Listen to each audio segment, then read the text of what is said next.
The major scale is really the foundation of Western music, and so if you want to be a versatile and well-rounded guitar player, you're going to need to master the major scale in all its different positions at some point. What I'm going to show you in this video is an exercise that I use to master new scales, and what I do is I create a pattern out of all the different positions of the scale, and I put them together in a way that creates a cohesive rhythmic phrase. So what it does is it makes it feel musical to practice your scales, and this is the best way that I've found to master new patterns. I use this beyond the major scale also, so you can apply this to different scales, but I'm going to show it to you using the major scale and using G major, because this is a key that we can start at the 3rd fret. With our first position, we can move through all 7 positions and end up 1 octave up and still in a comfortable place to play. And then I'm going to show you how I apply this idea to the other keys using the circle of fourths. So I'm going to begin at fret 3 on G, and I'm going to play my in position scale all the way up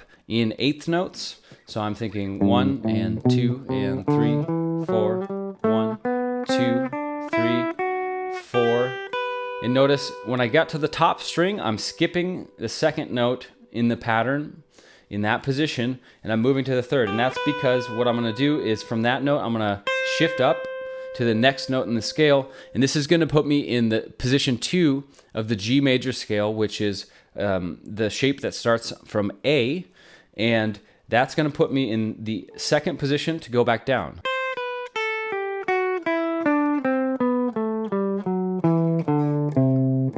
When I get to the bottom, notice I did the exact same thing I did at the top. I'm skipping the 2nd note that I would play on the 6th string to go down to the 1st finger, and then I'm going to slide that up to the next note in the scale, and this puts me into position 3.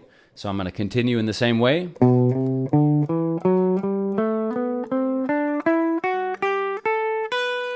Skipping that 2nd note when I get to the 1st string, going up a 3rd in that pattern, slide up into the next shape, go down. Again, the same thing.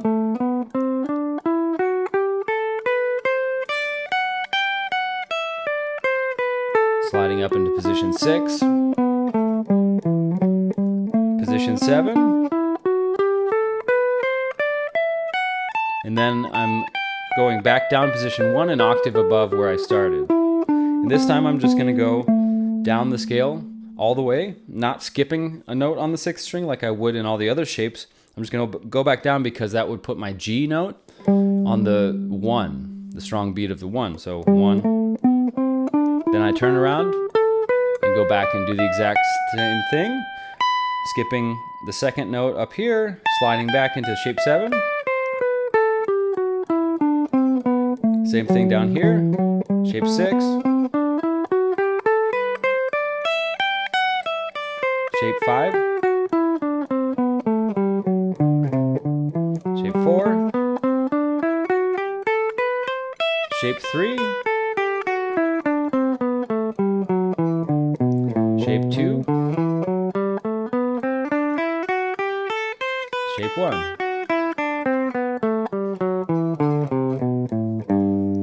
And I resolve. That's the end of it. So I'm going to play the full exercise in 8th notes at 100 beats per minute. So 1, 2, 3, 4.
one important thing to remember as you practice this is to emphasize each beat or every other beat. So if you're doing every single beat in accent, you'd go 1, 2, 3, 4, 1, 2, 3, 4.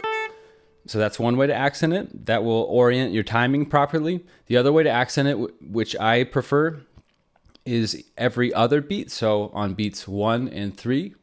So I'm thinking in 4-note groupings. 1, 3, 1, 2, 3, 4, 1.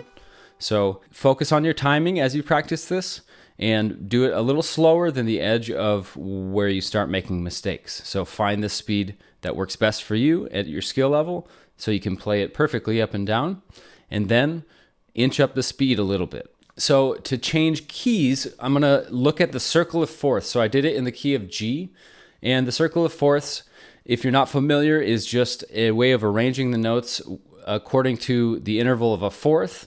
If you move one direction, it's in fourths.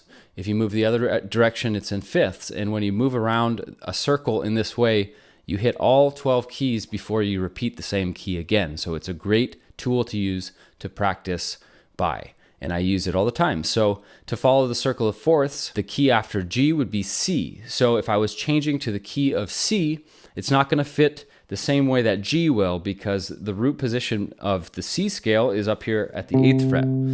So that means by the time I get all the way up 1 octave, I'm going to be playing an impossible. I can't play up here. I can't play that first shape an octave up. So what I'm going to have to do is I'm going to have to transfer down at some point in my pattern and move one of the shapes down an octave and then continue my pattern. So this is how I approach keys that don't allow you to move across the entire fretboard without adjusting. So if I'm playing it in C, I'm going to go up just like I did for G. I'm in shape 2, shape 3, shape 4, and now it's starting to get a little tight. And I could continue with shape 5 and 6 there, but what I'm going to do instead is here on this F, my next note would be sliding my first finger into G for shape 5. What I'm going to do instead is just go down an octave. So I've come down shape 4,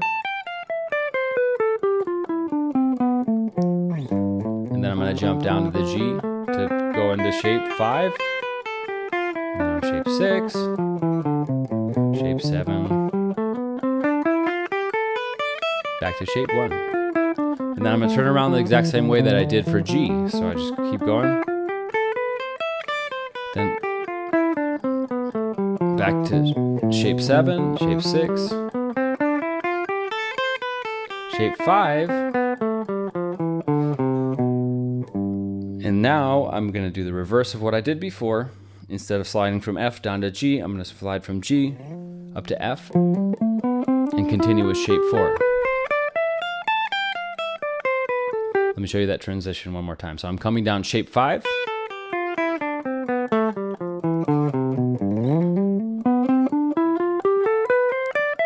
And I slide up at the bottom into shape 4. Then I'm on shape 3, shape 2.